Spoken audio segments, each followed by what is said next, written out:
잠들기 전 마지막 한 장, 굿나잇 페이지. 가슴까지 파고드는 추위 속에서 뜨거운 커피 한 잔은 모든 것을 녹아내리게 합니다. 하지만 주의할 게 있어요. 급하게 마셨다가는 데일 수 있다는 거. 모든 일에는 최소한의 기다림이 필요한 법입니다. 뜨거운 것이 적당히 자리를 잡는 시간. 손으로 감싸 안았을 때 퍼지는 열기가 잔잔한 온기가 되는 순간. 그 기다림 속에서 여유를 느껴보시면 어떨까요? 잠들기 전 마지막 한 장, 굿나잇 페이지 시작합니다.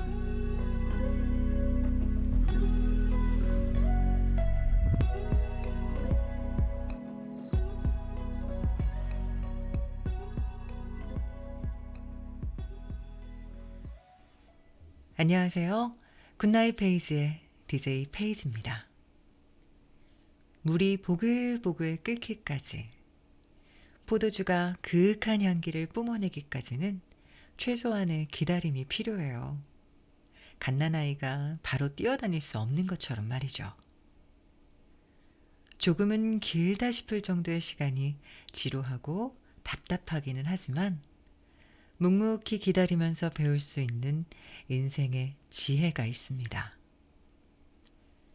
여러분과 함께하고 있는 이 시간 굿나잇 페이지에서도 서로가 마음의 벽을 허물고 툭 터놓을 수 있는 공간이 될 때까지 저는 아주 천천히 꾸준히 기다려 보려고요. 아무것도 보기 싫은 날, 아무것도 하기 싫은 날, 아무런 준비물 없이 편안한 마음으로 들어주세요. 굿나잇 페이지에서는 당신과 나, 우리들의 이야기를 나눌 겁니다. 오늘 하루는 어떠셨는지 고민이나 자랑, 질문도 좋고요. 편하게 일상을 나눠주세요. 그 어떠한 이야기도 좋으니까 댓글로 남겨주시거나 이메일을 통해 보내주시면 됩니다. 제가 동영상 밑에 고정 댓글 적어놨죠?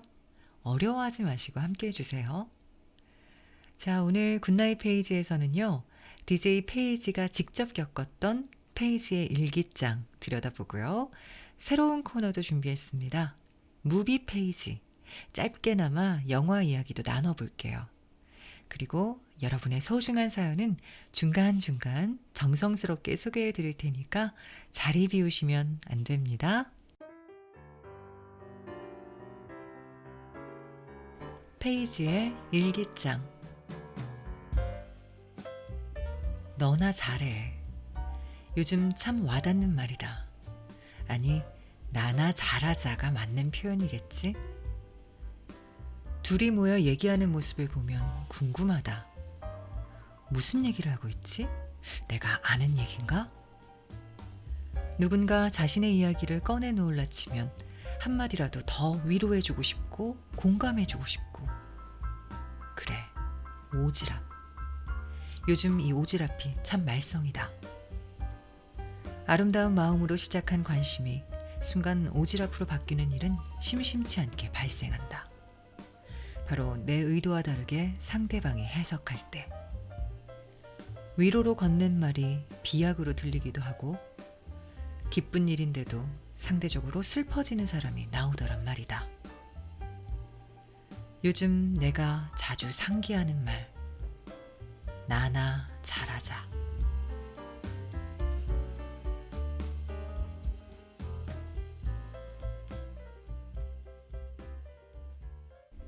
페이지의 일기장, 오지랖에 관한 이야기 좀 해봤습니다. 여러분은 어떠세요? 저는 사실 오지랖이 좀 넓기는 해요. 근데 행동으로 옮기지는 않아요. 그냥 머릿속으로 생각만 많은 거예요. 이럴 때는 이 방법을 써보시면 괜찮을 것 같은데요? 라고 생각만 해요.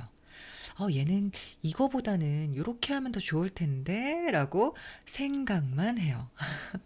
근데 그 생각도 사실 굉장히 내 에너지를 쓰는 거잖아요. 그리고 그 생각이 옮겨지지도 않을 건데 어떻게 보면 굉장히 쓸데없는 생각을 하루 종일 하고 있다는 게 좀 한심하기도 하고 그럴 때마다 저는 계속 주문을 겁니다. 나나 잘하자. 네가 뭐라고 너나 잘해. 그래요. 근데 이거를 행동으로 옮기시는 분들이 간혹 계시죠. 뭐 할 때마다 사사건건 잔소리 아닌 잔소리를 막 하시는 거죠. 그럼 처음에는 고맙다가도 왠지 이건 나를 계속 비난하는 것 같고 나한테 왜 이러지 이분? 듣기 싫은데 감사하지만 거기까지요 라고 말도 못하겠고 그런 경우가 가끔씩은 있었을 것 같아요. 근데 가장 중요한 건 바로 내 자신입니다. 다른 사람을 신경 쓰기 이전에 나를 먼저 생각하시고 나의 마음 상태는 어떤지 돌아보시는 게 훨씬 더 현명한 상황이 아닐까라는 생각을 해보고요. 그럼에도 불구하고 저는 여러분께만은 약간 오지랖을 부리고 싶어요. 계속 놀러 오시고요. 고민 있으시면 털어놓으시고요. 이야기하시고요. 사연 남겨주시고요. 그럼 더 행복해질 거예요. 라고 오지랖 아닌 오지랖을 피워봅니다. 귀엽게 봐주셨으면 좋겠어요. 이메일을 통해서 사연이 많이 들어왔습니다. 먼저 아서스님 반가워요. 커뮤니티 타고 여기까지 왔습니다. 처음에는 광고인가 했는데 웬걸요? 목소리가 편안하셔서 자꾸만 듣게 되더라고요. 심야 라디오의 찰떡인 것 같습니다. 덕분에 오늘도 꿀잠 잡니다. 라고 보내오셨네요. 반갑습니다.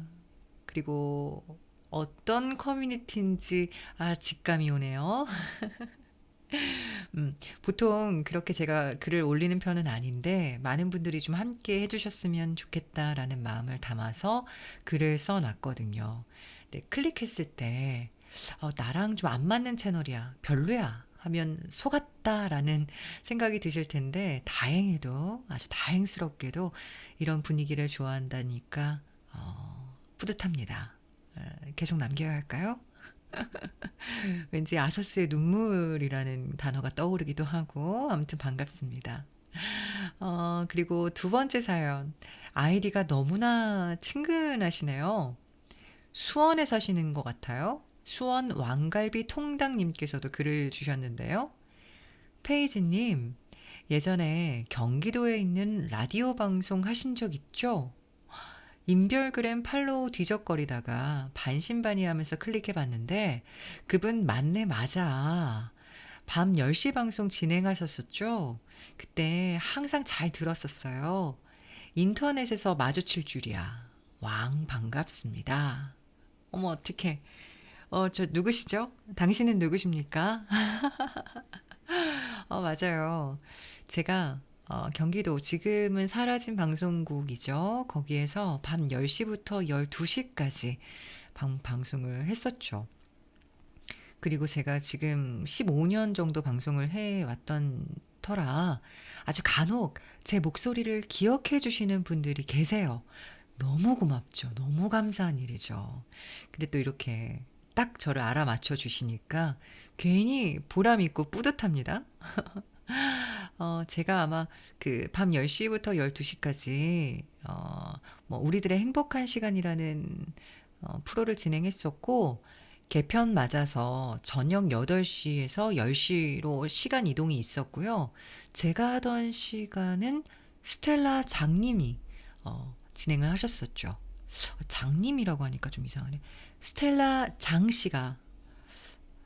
장 양이 진행을 하셨었죠. 이것도 이상하네. 굉장히 저는 좋았어요. 제가 방송이 끝나고 퇴근을 해야 되는데도 그 스텔라 장 양의 목소리나 진행이 전 너무 좋아서 퇴근길에 그 라디오 방송을 막 들으면서 갔던 기억도 있습니다. 저는 뭔가 태생적으로 라디오라는 매체를 좋아하는 것 같아요. 제가 이 유튜브로 라디오를 한다고 했을 때도 좀 현실적인 조언을 좀 날카롭게 받았거든요. 지금 시대가 어느 시대인데 이렇게 구닥다리 같은 옛날 감성의 라디오를 하려고 하냐.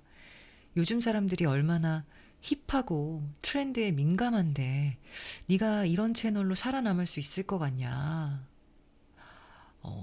다 이해를 해요. 맞는 말이죠. 근데 어쩌겠어요. 저는 이런 아날로그적 감성이 좋은걸요. 어렸을 때부터 뭐 별이 빛나는 밤에 듣고 골든 디스크 들으면서 공부하던 뭐 그런 라디오 키즈라서 저는 이 서로 주고받는 대화나 사람 사는 이야기 서로 공감하고 위로하는 이런 상황이 정말 너무 좋아요. 어떨 때는 기적같이 느껴지기도 하고요. 세상 뭐 얼굴도 모르는 사람들끼리 서로가 서로를 이해하고 뭔가 치유해 줄 수 있고 공감해 줄 수 있고 응원해 줄 수 있다는 시스템이 기적 같지 않아요? 저는 이게 좋아요. 그래서 사실은 걱정도 되지만 여러분과 오랜 시간 동안 이런저런 사는 얘기하면서 울고 웃으면서 그렇게 친구처럼 지냈으면 좋겠어요. 제 채널이 막 흥하지 않더라도 누군가에게 제가 빛이 될 수 있다면 또 누군가가 나에게 힘이 될 수 있다면 저는 그것만으로도 충분합니다. 그러기 위해서는 여러분께서 많이 참여를 해주셔야 되거든요. 뭐 특별히 사연은 없지만 잘 듣고 계신다는 이메일도 많이 받았어요. 감사하고요. 그리고 이메일이 편하시면 보내세요. 아무래도 익명 같은 거 요청하실 때 좋고 댓글 남겨주시면 다른 사람도 볼 수 있으니까 조금 부끄러우시잖아요. 네. 이메일 제가 주소 적어놨으니까 꼭 보내주시고요. 여러분의 참여가 있어야지만 굿나잇 페이지가 계속 운영될 수 있다는 거 알고 계시죠? 네, 부탁드리겠습니다. 잠시 쉬었다 가는 의미에서 짧은 노래 한 곡 듣고 갈게요.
인생을 담은 영화, 그 안에 담긴 우리의 삶을 들려드립니다.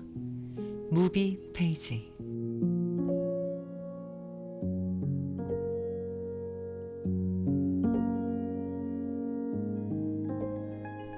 생명공학과 유전자공학이 매우 발달한 미래. 태어나자마자 피 한 방울만 검사하면 모든 정보를 알 수가 있죠. 심장질환을 비롯한 각종 질병에 걸릴 확률과 심지어 몇 살까지 살게 될지도 말입니다. 주인공 빈센트는 동생 안톤과는 달리 유전자 조작 없는 부모의 사랑으로 태어났어요. 99%의 확률로 심장병이 발병할 위험이 있어 기대 수명이 30살밖에 되지 않는 빈센트. 그의 꿈은 우주 비행사입니다. 유전자 만능주의 사회에서 빈센트를 받아줄 회사는 없죠. 가망이 없다고 생각한 부모는 만류하지만 포기하지 않습니다. 그리고 인생의 터닝 포인트, 동생 안톤과의 수영 대결에서 이긴 날, 자신 안에 내재되어 있는 1%의 가능성을 믿고 집을 떠나죠. 자신보다 열등한 유전자를 가진 형에게 안톤은 묻습니다. 형이 어떻게 날 이길 수 있지? 여기서 이 영화가 전달하고자 하는 핵심이 표출됩니다. 나는 되돌아갈 힘을 남겨두지 않아. 그래서 널 이기는 거야. 집에서 나온 빈센트는 우주 관련 회사인 가타카에 들어가 청소부로 일하게 됩니다. 그러던 중 브로커의 소개로 제롬을 만나는데요. 제롬은 전직 수영 은메달리스트. 우수한 유전자를 가졌지만 교통사고로 인해 두 다리를 쓰지 못합니다. 그리고 둘의 거래는 시작되죠. 제롬은 빈센트에게 유전자를 검출할 수 있는 몸의 일부를 나눠주고 빈센트는 그가 이루지 못한 금메달의 꿈을 대신 이뤄줍니다. 가타카 내에서도 우수 인재로 인정받아 우주 비행기 승선이 결정된 빈센트. 하지만 회사에서 알 수 없는 살인사건이 발생하면서 빈센트는 용의자 선상에 오르고 형사는 빈센트와 제롬의 집을 급습하기에 이릅니다. 과연 빈센트는 꿈을 이룰 수 있을까요?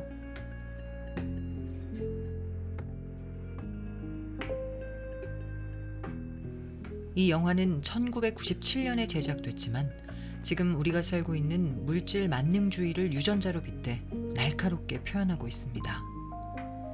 그리고 가까운 미래에는 유전자 제어를 통해서 열등한 자 위에 군림하는 기계 같은 인간이 등장할 수도 있겠죠. 태생적인 한계를 극복하기 위해 눈물겨운 노력을 하는, 아니 너무도 처절해서 가슴 먹먹한 영화 가타카였습니다.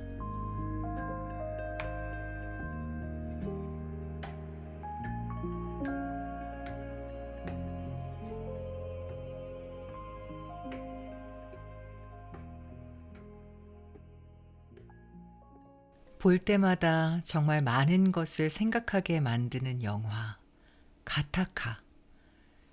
이 영화 알고 계신가요? 저도 20살 때쯤에 추천을 받아서 이 영화를 접했는데요.